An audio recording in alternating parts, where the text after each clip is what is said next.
સચ્ચાનંદભાઈ બહુ ધૂમધામથી અત્યારે ઉત્સવ અમારો બપોરે ભોજન સમારંભ લંગર છે લગભગ 1500-1700 માણસ જમશે બપોરે અત્યારે પછી અખંડ પાઠ સાહેબ ચાલુ છે અખંડ પાઠ સાહેબનું વાંચન ચાલુ છે જેનું રાત્રે ભોગ સાહેબ થાય અને પછી પ્રકાશ પર્વ થાય રાત્રે 1:20 અત્યારે કીર્તન ચાલુ છે સાહેબ અને હમણાં છે ને લંગર પ્રસાદ વેચવામાં આવશે 555 વર્ષ થઈ ગયા ચાલુ છે અમારે ગુરુનાનક દેવનો જન્મ આજ 555 જન્મ થયા છે સમગ્ર રાજકોટમાં અત્યારે ઉત્સવ ચાલુ છે બધી જગ્યાએ કોઈ એવી શેરી નહીં હોય જ્યાં પ્રસંગ ચાલુ ન હોય અમારે ગુરુદ્વારામાં બધી જગ્યાએ લંગર છે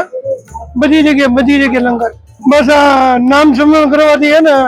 તમને એક અલૌકિક શક્તિના દર્શન થાય તમે ગુરુ નાનક દેવજીના શરણે આવો તો ભાઈ તમને કાંઈ કહેવાનું રહેતું નથી બધું તમારું કામ પૂરા કરે ગુરુ નાનક દેવજી